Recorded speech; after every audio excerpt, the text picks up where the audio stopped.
तो वो विवाह जो है वो तो बड़ा मंगलमय प्रसंग होता है। प्रत्येक परिवार में जब विवाह का कोई अवसर आता है तो वो कितनी आनंद की बाढ़, आनंद और रस की भावना पुरुषों और स्त्रियों में संतुलित होती है।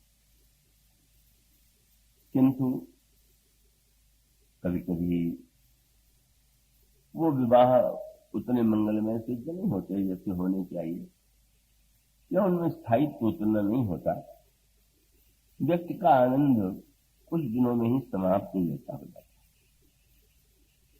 गोस्वामी जी हम लोगों के समक्ष एक ऐसे विवाह का वर्णन करते हैं कि जिस विवाह के द्वारा गोस्वामी जी व्यक्ति को जो संदेश देते हैं, इस विवाह में वे सम्मिलित होने का निमंत्रण देते हुए हमें बताना चाहते हैं कि यह विवाह जो है वो कौतुक और विनोद का ही प्रसंग नहीं है, ये प्रमोद और प्रेम का भी प्रसंग है। कौतुक में ही यदि सीमित रहे तो कभी कभी थोड़ा श्री रामायण के संदर्भ में भी ऐसी बातें आ जाती हैं जो मानस के मर्यादा के अनुकूल नहीं है। हमारे यहाँ भक्त लोग सायंकाल को गायन करते हैं तो एक प्रसंग पद में सुनाया गया, और वो प्रसंग गद्य के रूप में तो मैं पहले भी सुन चुका था। उसमें यह है कि जब श्री सीता जी जयमाल पहनाने के लिए आई तो भगवान राम के सामने समस्या ये आ गई कि वो रघुवंशी होकर के सिर कैसे झुकावे। मैं थोड़ा सुनता हूं तो मेरा मन खिन्न होता। श्री राम को इस रूप में देखना कि वो रघुवंशी हैं तो सिर कैसे झुकावे, और फिर सिर झुकवाने के लिए जैसी वक्ता लोग परिकल्पना करते हैं, उस कविता में भी वही गाया गया था, तो झुकने को तैयार ही नहीं थे। तो फिर वो लक्ष्मण जी ने उपाय निकाला। उसमें तो और विस्तार था कि लक्ष्मण जी को सीता जी ने संकेत किया। ये सारी एक अनावश्यक कल्पना। और तब लक्ष्मण जी ने उपाय ये निकाला कि प्रभु के चरणों में गिर पड़े और कहा रक्षा कीजिए, रक्षा कीजिए। और प्रभु ने जो लक्ष्मण को उठाने के लिए सिर झुकाया तो सीता जी ने गले में माला डाल दी। अब वो जो भावुक थे बड़े गदगद हो रहे थे वो देख के। और अब भी जब मैं वक्ता लोग कहते हैं तो श्रोता गदगद होते हैं, पर मैं थोड़ा सा खिन्न हो जाता हूं, मुझे बिल्कुल अच्छा नहीं लगता कि ये विवाह का जो श्री राम क्या हुए जैसे अहंकारियों का, अहंकारी किसी के सामने कैसे सिर झुकावे, कैसी दुष्ट कल्पना है। मैं निंदा के लिए नहीं कह रहा हूं। उसका अर्थ है कि हम लोग कभी कभी अपने को ही श्री राम में देखने लग जाते हैं। हम समझते हैं झुकना, और वो भी स्त्री के सामने झुकना, एक मिथ्या संस्कार है कि वो तो पुरुष तो श्रेष्ठ ही है। तो वो तो बहुत बड़ा अनर्थ है। वस्तुतः है भगवान राम और श्री सीता को इस दृष्टि से देख करके तो हम वो कौतुक के लिए बस का, जैसे आपको सुन के भी हंसी आ गई, सुन करके हंसी तो किसी को भी आ जाएगी, लेकिन उस हंसी के द्वारा हमारे अंतःकरण में वो भाव तो नहीं उत्पन्न होगा जो आना चाहिए। उसका अभिप्राय यह है कि धनुर्भंग कल आपके सामने कहा गया था कि वो धनुष अहंकार का प्रतीक, और प्रभु के द्वारा वो अहंकार का धनुष टूटा। और अहंकार का धनुष जिसके हाथ से टूटा वो इतना अहंकारी था कि जयमाल के लिए भी सिर झुकाना नहीं चाहता था। अब इस बुद्धिमत्ता के लिए मैं क्या कहूं। बड़ा सोचिए, श्री राम वस्तुता या गोस्वामी जी का तत्व तो बड़ा अनोखा है। ये धनुर्भंग कैसे होता है? धनुर्भंग माने अभिमान। भगवान राम और सीता जी के विवाह का तात्पर्य है हमारे बुद्धि की जड़ता दूर, ये अहिल्या का उद्धार है। और भगवान श्री राम के द्वारा पुष्प वाटिका में फूल चुने जाए कि हमारो सुमन जो है प्रभु के द्वारा ले लिया गया। और वहां पर भी जब सखियों ने देखा तो बड़ा दो मधुर संकेत किया। जनकनंदिनी सीता श्री राम को देख रही है और उनके अंतःकरण में एक व्याकुलता है, उत्कंठा भी है। तो सखियां जो वर्णन करती हैं उस वर्णन में भी इसकी मधुरता यह है कि वो वर्णन केवल शब्द नहीं, उसमें संकेत।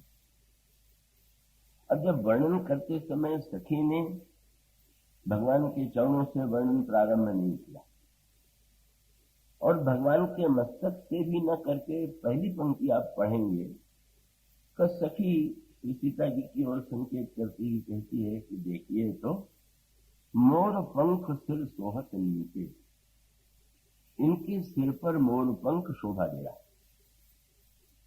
तो भगवान राम के सिर पर मोर पंख और उसकी ओर जब सखी इंगित करती है, वो रामायण का एक ही प्रसंग है जहां प्रभु के सिर पर मोर पंख है और सखियां सबसे पहले उसी की ओर इंगित करती। और वो दूसरी वस्तु है कि जो भगवान श्री राम के मस्तक पर फूलों की कलियां, गुच्छ बीच बीच कुसुम कली, मानो वर्णन करने वाले की विशेषता ये नहीं है कि वो केवल एक चित्र बना दी, तो चित्र में जो दिव्य संकेत भरा रस है। मानो ये जो दोनों वस्तुएं भगवान राम के सिर पर सुशोभित हो रही हैं, मोर पंख और पुष्प की कलियां, ये कहां से आए? भगवान श्री राम अयोध्या से मोर पंख बांध के नहीं आए और भगवान राम के मस्तक पर मुकुट होता है या एक विशेष प्रकार की टोपी, पर भगवान राम के सिर पर इस समय मोर पंख है और साथ साथ पुष्प की कलियां हैं। मानो सखी का संकेत श्री सीता जी की ओर यह था कि आपके मन में कितना स्नेह है वो तो हम समझ रहे हैं, पर आपके मन में ये बात नहीं आ जाए कि पता नहीं मेरे मन में इतना अनुराग है और उनके मन में मेरे प्रति अनुराग है कि नहीं। तो मानो संकेत ये जो दोनों वस्तुएं हैं तो वो उस वाटिका की हैं जो वाटिका से सीता जी की। और मानो संकेत है कि आपकी बात तो जाने दीजिए, वो तो आपके वाटिका के मोर का जो पंख है वो भी मस्तक पर धारण कर। मानो संकेत ये है कि जब आपके पाले हुए मोर के पक्ष को सिर पर धारण करते हैं तो आपको कहां धारण करेंगे? आप जरा कल्पना तो कीजिए, कितना सम्मान देते हैं। भगवान कृष्ण के प्रसंग में जो बड़ा भक्तों ने और खुल करके कह दिया, उनके चरित्र में तो मोर पंख उनके सिर पर सर्वदा ही रहता है और भगवान राम के सिर पर उस वाटिका में मोर पंख है। तो कवि ने देखा कि मोर पंख जो है पिछला रहा है, ये सोच करके कि संसार समनम्न करता है जिनके सामने उनके मस्तक पर मैं हूं। और तब कवि ने मोर पंख से कहा, उसका नाम मोर चंद्रिका दिया और ये कहा कि मोर चंद्रिका शीस चढ़ तू कस करस गुमान। श्री कृष्ण के सिर पर चढ़ के इतना गुमान क्यों कर रही है? मोर चंद्रिका कह सकती है कि इतने ऊपर उठने पर अभिमान कैसे न करूं, क्यों न करूं? तो उसने कहा थोड़ी देर में तुम्हें पता चल जाएगा। क्या? बोले लखबी पायन में पड़त सुनियत राधा मान।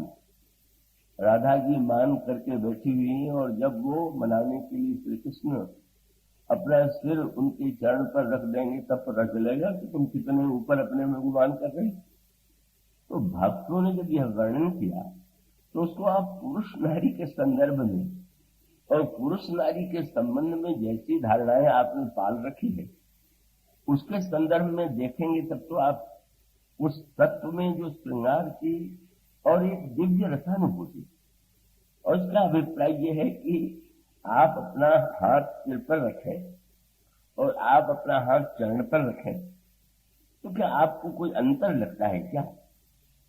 दोनों में कोई आपको भेद नहीं लगता, और भेद जो नहीं लगता कि भाई सिर भी आपका चरण भी आपका, तो उसमें तो कोई छोटे और बड़े की बात नहीं होती। तो श्री राधा रानी और श्री कृष्ण, जनक नंदिनी सीता और श्री राम जो है वो तो तत्वतः अभिन्न है। और अभिन्न के रूप में गिरा अर्थ जल बीच सम कहिए तो भिन्न भिन्न, उसमें आप ये धारणा प्रणाम की बात श्री कृष्ण भक्तों ने तुम्हारा संकोच के कह दिया। रसखानी का वो पद आपने सुना ही होगा। रसखानी जी का ब्रह्म को ढूंढने के लिए चारों ओर भटकते रहे, पर वो ब्रह्म जब उनको मिला तो देख के चकित हो गए।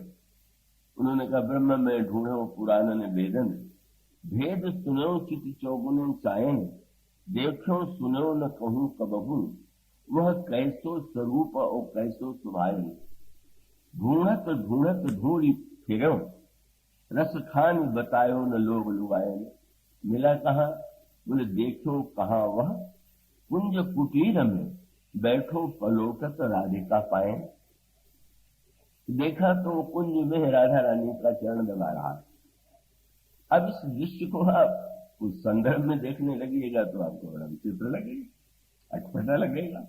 कई लोगों को बड़ा ऐसा लगेगा कि श्री राधा रानी ने तो बहुत बड़ा अपराध किया। मनुष्य का अभिप्राय यह है कि पत्नी को ही पति का चरण छूना चाहिए, और पति ने अगर छू दिया तो जो अभ्यस्त है चरण छुलाने के, और ये अभिमान पाले हुए बैठे हैं। पर यहाँ तो वस्तुतः संकेत यह है, तो वही संकेत न समझिए कि श्री कृष्ण के संदर्भ में एक रामायण में ये जो पुष्पवाटिका का संबंध है वो आगे एक प्रसंग से जुड़ा हुआ है। क्या? ये पुष्पवाटिका में भगवान राम को जब श्री सीता जी ने देखा तो सखी ने मोरपंख का वर्णन किया और फूल की कलियों का वर्णन किया, और बाद में ये कहा कि जरा इनके हाथ में जो दोना है उसमें देखो। अंतिम वर्णन यही किया कि सुमन समेत बाम कर दोना। इन्होंने वाटिका में आकर के फूल चुने, और चुनने के बाद दोने में इन्होंने लिया, पर ये कहना सखी नहीं भूली। भगवान राम प्रकट होते हैं मनु के सामने, और श्री सीता जी वाम भाग में। उस समय गोस्वामी जी से पूछा गया श्री सीता जी कहाँ है खड़ी, और गोस्वामी जी ने कहा वाम भाग। तो वाम शब्द में टेढ़ापन जी, तो कहा प्रतिकूल था, कोई प्रतिकूल हो तो कहेंगे बाएं हो गए। आप कह रहे हैं श्री सीता जी बाएं खड़ी हैं, तो तुरंत गोस्वामी जी ने कहा है तो बाएं, लेकिन वाम भाग शोभति अनुकूला। वाम भाग में रहते हुए भी प्रतिकूला नहीं है, अनुकूला। और इसका सांकेतिक अभिप्राय यह है कि प्रभु जब वाम कर कमलों में सुमन रखते हैं तो संकेत ये है कि सुमन जो उन्हें मिला भी है वो आपके ही भाग में अर्पित कर दिया गया। मानो ये पुष्प के द्वारा सुमन के वाम भाग बाएं हाथ के दोने में लेकर के यही संकेत कर रहे हैं कि मन उनका आपके प्रति अर्पित। ये जो फिर संकेत इसी को गोस्वामी जी विस्तार देंगे। श्री सीता जी को मुझे आशा है कि आज नहीं सुनेंगे, आज तो जाग करके सुन ही लेंगे। श्री सीता जी जब प्रथम बार देखती हैं तो वो झांकी बड़ी प्रिय लगी, इतनी प्रिय लगी कि वो हृदय में उन्होंने बसा लिया। और जब वो एक लीला में ये संयोग का प्रसंग है, फिर वियोग की भूमिका बनी, प्रभु को बन जाने की आज्ञा कैकेयी जी ने दी। प्रभु जाने के लिए प्रस्तुत, और उस समय श्री सीता जी कौशल्याम्बा के पास हैं। प्रभु कौशल्याम्बा से आज्ञा मांगने के लिए वहां पर बैठे हुए हैं, उनके सामने प्रणाम किए हुए। उस समय गोस्वामी जी ने एक बड़ा मधुर सूत्र जोड़ा। क्या? कौशल्याम्बा के संकोच से श्री किशोरी जी बोल तो नहीं पा रहे, लेकिन क्या कर रही? बोले चारु चरण लख लेखत धरणी, और नूपुर मुखर मधुर कवि वर्णी।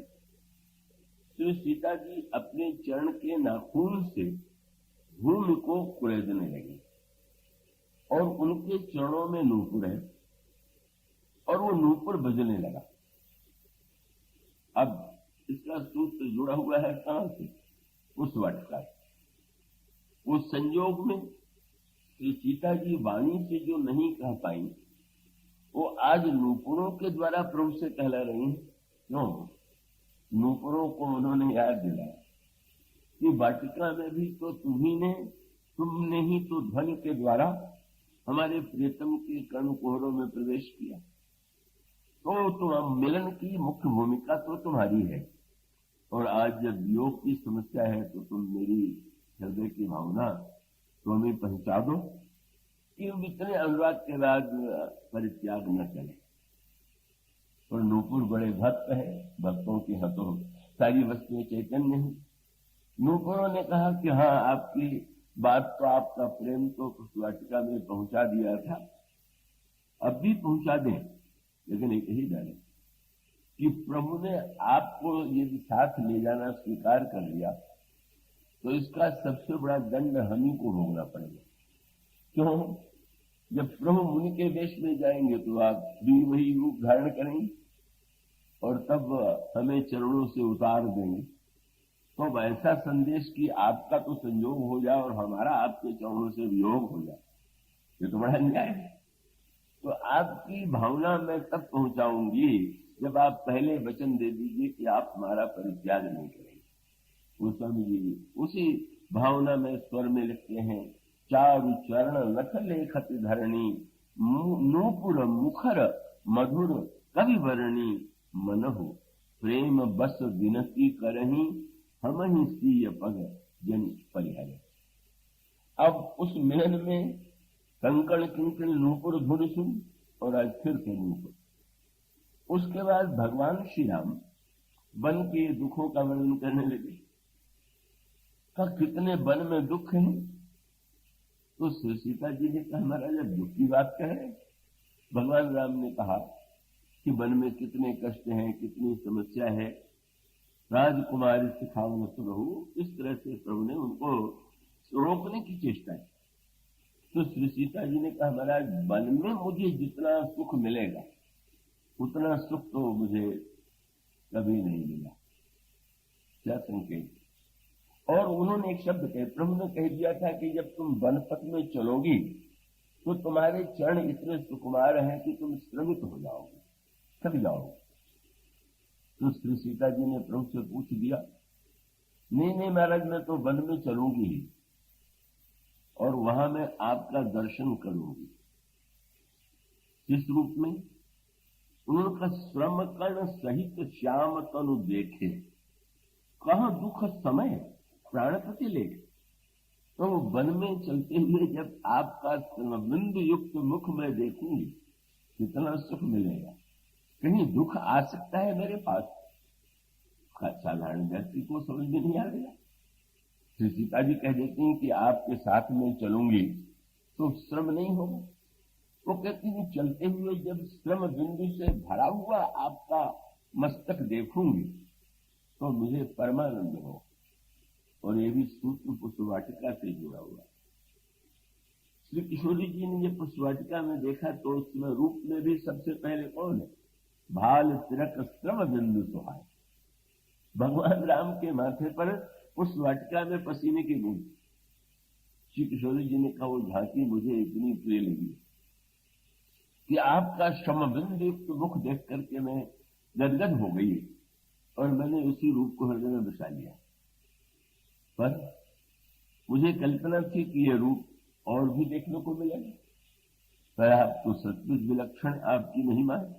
क्या फूल तोड़ने में आपको पसीना आ गया और धनुष तोड़ने में पसीना आया ही? सर्वबिंदु का लेश नहीं। ये उस वाटिका का ईश्वर भक्तों का ईश्वर है, और धनुर्भंग वाला ये जो है ये ईश्वर, वो वस्तुतः ब्रह्म है। भक्तों का ईश्वर करता है और वेदांत का ईश्वर अकर्ता है। करता है तो करने वाले को श्रम भी होगा, और अकर्ता है तो अकर्ता को तो कोई श्रम नहीं होता। तो श्री सीता जी ने कहा, महाराज मुझे वो रूप इतना प्रिय लगा कि मैंने उसी को हृदय में बसा लिया। और फिर न मिथिला में उस रूप का दर्शन हुआ और न कभी अयोध्या में हुआ। पर जब आप वन पथ में चलेंगे तो वन बोले वाटिका में आपको देखा, पर वाटिका में तो मर्यादा होती है, पर वन तो उन्मुक्त है। मानो वो चित्रकूट की वन यात्रा वाटिका का ही विस्तार है। वाटिका में जो एक थोड़ा मर्यादित बंधन था, मानो श्री सीता जी को लगता है कि प्रभु मुझे उस वाटिका के स्थान पर उस वन में लेकर के जा रहे हैं। इसलिए गोस्वामी जी ने कहा, वन काहे का है? राम कथा मंदाकिनी चित्रकूट चित चारु, तुलसी सुभग स्नेह वन, प्रेम के वन।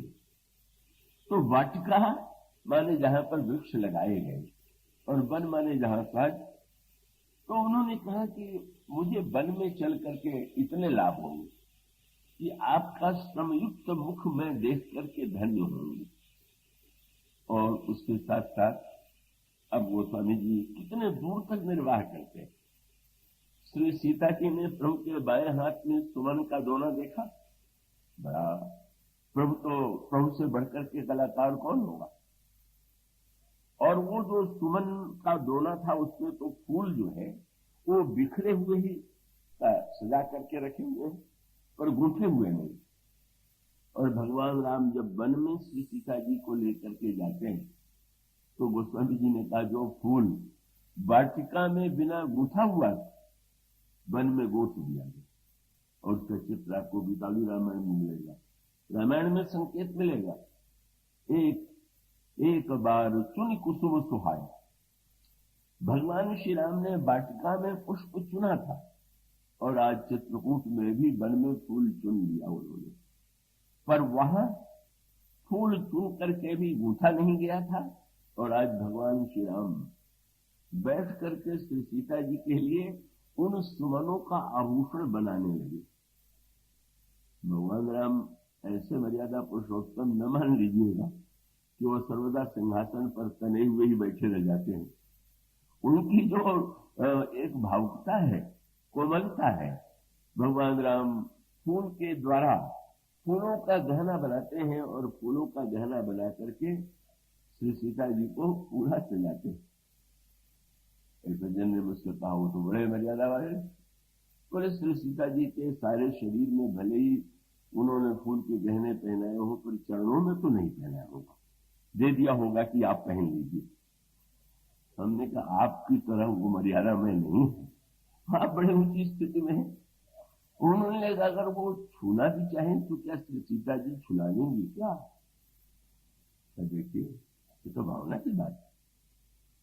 श्री सीता जी या श्री राधा रानी छुला के इसलिए प्रसन्न नहीं होती हैं कि मेरे सामने झुक गए।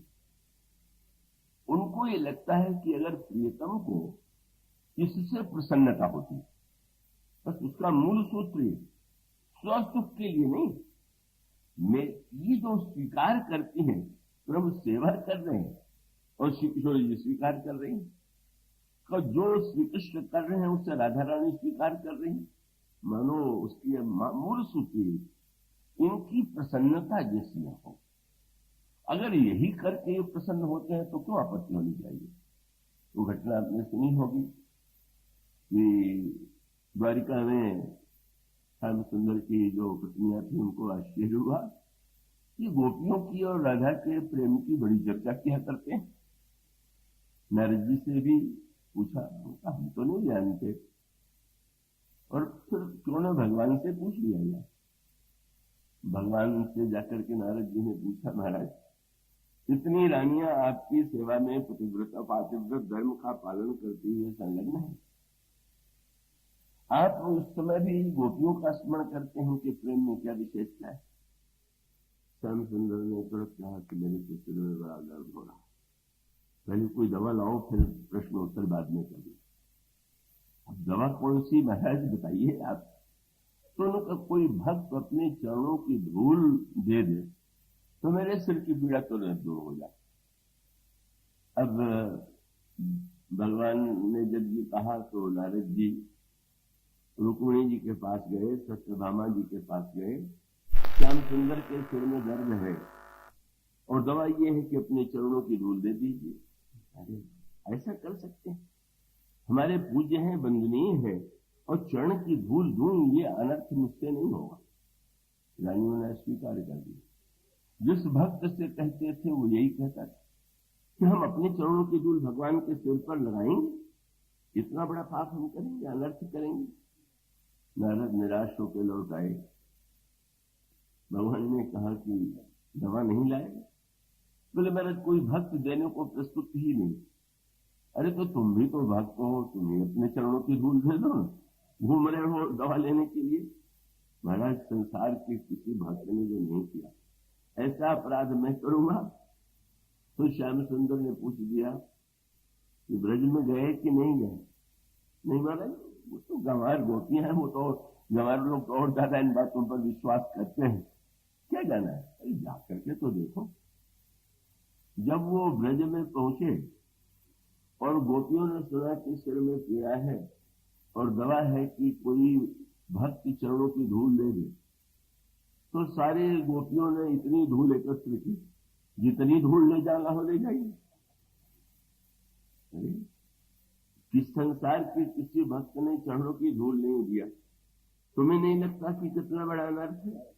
गोपियों ने यही कहा कि ठीक है, अगर ये पाप है, अगर ये अपराध है, तो उसके बदले में हमको नरक में मिलेगा। लेकिन अगर हमारे नरक जाने से हमारे प्रियतम के सिर का दर्द दूर हो सकता है, तो हमें वही स्वीकार है, हमें नहीं चाहिए कोई ऊंचा पद। मानो संकेत यही था कि स्वसुख की भावना जहां है ही नहीं, प्रीतम के सुख को ही जहां पर सर्वस्व माना जाता है, वो जो दिव्य भाव की अनुभूति है वो गोपियों में विद्यमान।